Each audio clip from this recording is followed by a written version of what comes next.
Assalamualaikum and good day everyone. Welcome to our presentation on rest and refreshment buildings in sustainable construction. Today we will take you through our comprehensive analysis and finding on this topic. We would like to extend our heartfelt thanks to our lecturer Dr. Tantish Kamarudin for her guidance and support throughout this project. Her insight and feedback have been invaluable. We also appreciate the assistance and encouragement for our peers and other contributors. Let us introduce ourselves. My name is Muhammad Faiz bin Muhammad Jalil.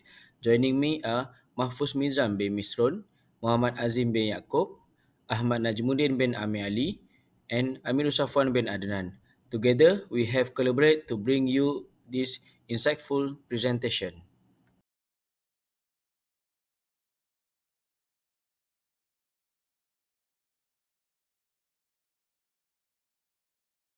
Assalamualaikum and good day to everyone. Our group will present about the concept of sustainable in urban development. First of all, what is the sustainable in the urban development? Sustainable urban development represents a transformative approach to city planning, one that harmonizes with the natural environment while promoting economic growth and social equity. The case study that our group chose is the rest and service area located at West Coast Expressway, WCE, Section 6, which is in Ijok. Before we go further, let me explain a bit about the purpose of this rest and service area. The first purpose of the rest and service area is to provide drivers with a place to stop and to take a break after a long drive. The second one, rest and service area may provide facilities to drivers such as toilet, cafeteria, gathering space, surau, and many more. The last but not least, rest and service area nowadays can provide latest information about the highways and also the local tourism through their interactive information system. So this is where our rest and service area located. As you can see in the graphic, it located at Section 6 of West Coast Expressway, which is located between Jeram and Kapar at a place that we call Ijok. So as we go further, we will talk on how we will transform or upgrading our rest and service area into a sustainable building. Assalamualaikum warahmatullahi wabarakatuh. My name is Muhammad Azim bin Yaakob. I would like to proceed my slide which present about energy efficiency. So RnR Ijok is implementing sustainable energy efficiency, which that is a part of the component reducing environmental impact, lowering energy consumption and enhancing building performance. The design of the building is to meet requirement by Sustainable Energy Development Authority (SEDA) to achieve 20% renewable energy. So the food court area is ventilated by high volume low speed HVLS fan, which is low usage on electricity and high durability. Most of the building roof finishes especially come with natural lighting with remarkable low emissivity to reduce heat, balancing energy efficiency and daylighting. RnR Ijok are using advanced lighting system where the source of energy comes from solar system. The electrical appliances such as lighting operated automatically by building automation system BUS to monitor and control to optimizing building performance. All appliances are set from time to time, day and night according to schedule controlled by BUS system. Open ventilation for better improvement any places and comfortable winds with natural air in the surrounding environment. However, on 29 May 2024, Chief Executive Officer SEDA, Dato' Hamzah Hussein said the summit will be instrumental in driving Malaysia towards its goal of 70% renewable energy capacity mix by 2050 sourced from Panama. Next, crucial aspect of sustainable building design that significantly impacts the health, comfort and productivity. This is to ensure that all building systems are functioning properly. The implementation of regular maintenance and monitoring of indoor air quality, temperature, humidity and comfortable spaces has been taken into account. The key component involved in indoor environment quality emphasizing the effectiveness against heating, ventilation and air conditioning system HVAC for better comfort, which consists of proper ventilation, high-efficiency air filters that could trap pollutants, proper insulation, which help reducing heat and maximizing natural light through roof glasses. Through integrated design processes complying to green building standards, contributing to the overall sustainability of the environment. Thank you. Assalamualaikum, my name is Amirul Safwan bin Adnan, and today I will present about water efficiency at rest service area. The goal of this presentation is to explore effective strategy and method to achieve water efficiency at rest service area. Firstly, let's define what we mean by a water efficiency. Water efficiency refers to a effective use of water resource to reduce waste, conserve supply, and protect the environment. Implementing water efficiency measure can result in significant cost saving, reduce environmental impact, and increase sustainability. Improving water efficiency at reservoir area involves implementing a range of strategies that can help conserve water and reduce overall consumption. Water conservation is another critical aspect of sustainable rest area design. Here are some strategies that can be taken. First, we can installing a low flow fixture. Second, we can implementing rainwater harvesting. And thirdly, we can utilizing water recycling system. Okay, firstly, let's redefine what we mean by a low flow fixture. There are many types of low flow fixture that we can install at a rest service area. Okay, first we can install a low flow faucet that can reduce water consumption by up to 30% without compromising functionality. The faucets are designed to maintain a steady flow rate while using less water. Secondly, we can install low flow toilet use less water per flush compared to the traditional toilet. Dual flush toilet offer two flushing options, allowing a user to select the appropriate water volume for each use. Thirdly, we can install a low flow shower head that can reduce water consumption by up to 50% without sacrificing water pressure. This shower head use aerator or flow restriction to limit water flow while maintaining to satisfy a shower experience. Installing a low flow filter in all restroom and shower can significantly cut water using, leading to lower utility bill and smaller the environmental footprint. Next, let's move to rainwater harvesting. Okay, by implementing a rainwater harvesting at the rest service area involve collecting storing rainwater for use in irrigation and non-potable application. This sustainable practice can reduce the demand on municipal water supply and promote water conservation. By capturing rainwater, we can utilize it for landscaping, street cleaning, and other non-drinking water needs. This initiative not only help conserve water, but also reduce the strain on the local water infrastructure. Implementing a rainwater harvesting system in a rest service area with intensive landscaping can provide a sustainable water source for irrigation, leading to significant water saving. Another efficient approach for water efficiency is by utilizing water recycling system. Water recycling systems are designed to treat and reuse wastewater, reducing the demand for freshwater resources. This system employs various technology to remove impurity and contaminant from wastewater, make it suitable for non-potable use such as irrigation and toilet flushing. Water recycling system play a crucial role in water conservation effort, especially in rural areas that facing water scarcity or limited freshwater resources. By reusing treated wastewater, this system help reduce the strain on fresh water supply and minimize the need for additional water source. A rest area with a great water recycling system for sink and shower can significantly cut water consumption. By implementing water conservation strategy in reservoir area, can greatly reduce water usage, save cost, and benefit the environment. By using a low flow fixture, rainwater harvesting, and water recycling system, rest area can become more sustainable and efficient.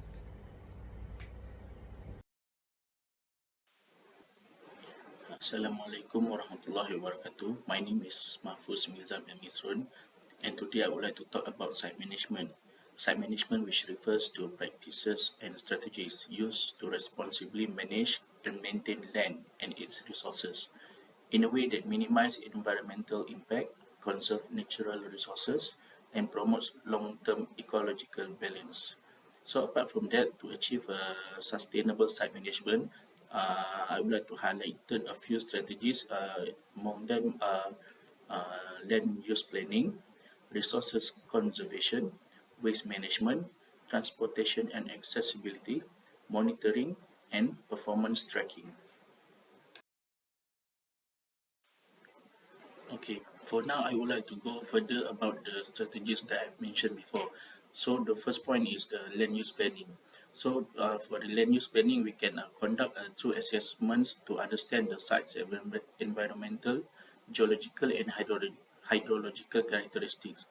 This informs decisions on where and how to build and to minimize disruption to the natural systems that is currently occupying on the development of the land. On the secondly is on the resources conservation. So maximizing resources by designing buildings and infrastructure that reduce energy and water consumption. This includes utilizing renewable energy sources and incorporating water saving technologies throughout the from the beginning and until the operating stages for the construction. So the thirdly is the waste management. So implementing strategies to reduce construction waste and promote recycling and reuse of materials. This also will minimize landfill impact and conserve other resources.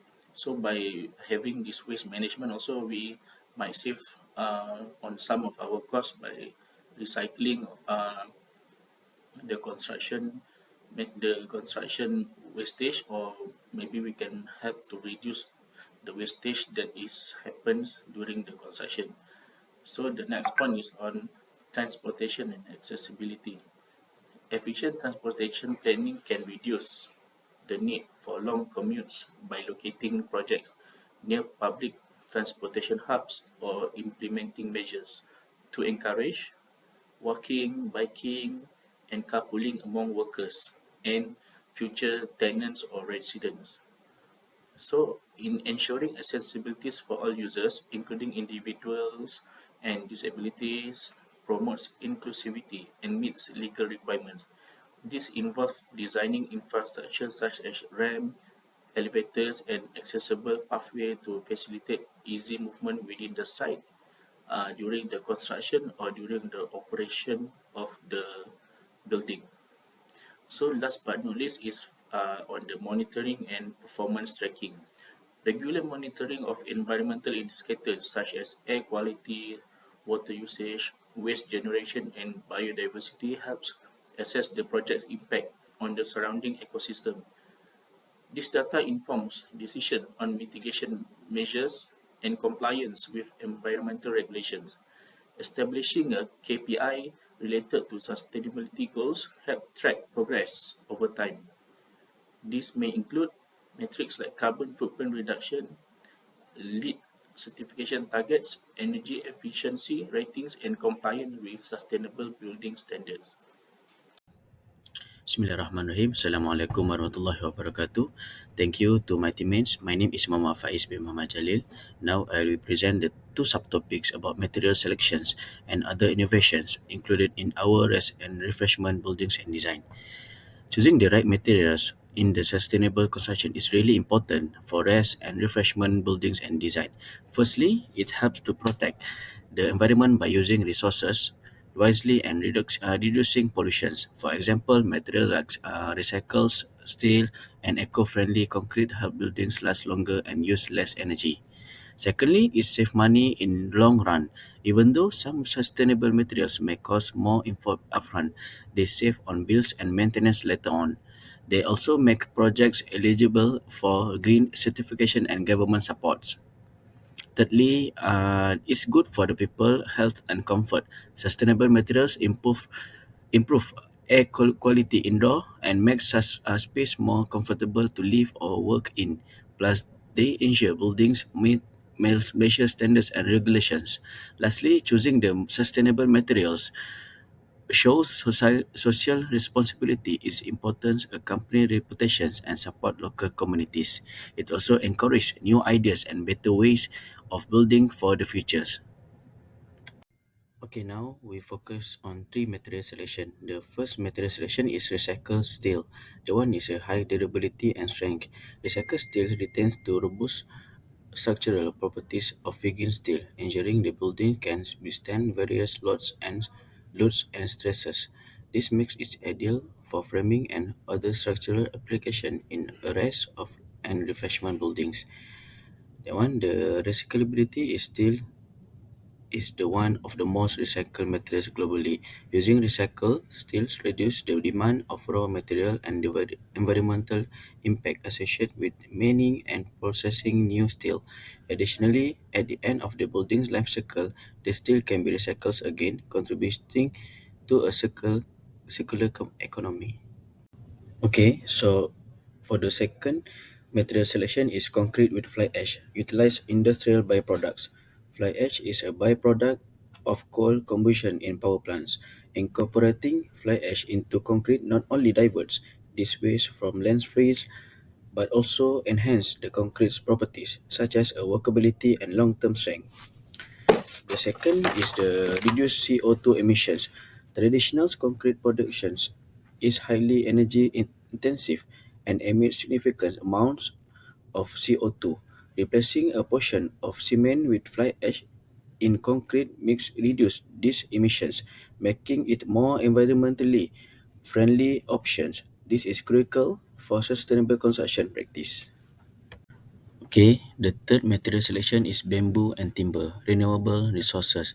Bamboo and sustainably sourced timber are renewable materials that can be replenished over relatively short periods. Bamboo, in particular, grow much faster than traditional timber, making it a highly renewable resource. Using this material helps in reducing the reliance on non-renewable resources. Second is low embodied energy. The embodied energy of a material refers to the total energy required to produce it from extraction to manufacturing. Bamboo and timber have significantly lower embodied energy compared to materials like steel and concrete, which means their production and processing require less energy, leading to reduced carbon footprints. Okay, so they have five applications and benefits of the material selection. First is the using these sustainable materials in the construction of rest and refreshment buildings design align with green buildings principle and enhance the building overall sustainability. The combination of recycled steel, concrete with fly ash, and bamboo timber not only meets structural and functional requirements but also ensures environmental responsibility. This approach leads to reduced operational costs, lower environmental impact, and contribution to the creation of healthier and more sustainable built environment. Okay, so for this slide, we brief about five innovations for RnR building design. So the first one is energy efficient HVAC system. The second is water conservation features. The third is natural lighting and ventilation.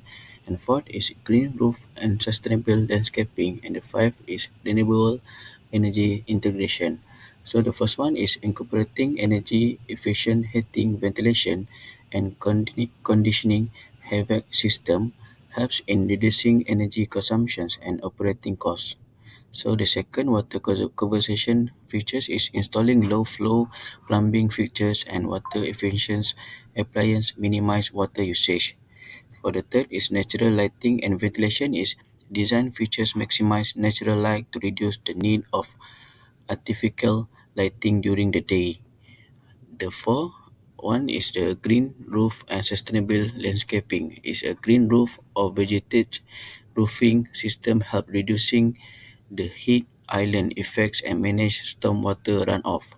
And the last one is renewable energy integrations is utilizing renewable energy source such as solar panel or wind turbines generates on-site power. Hybrid renewable energy system further reduce reliance on grid electricity.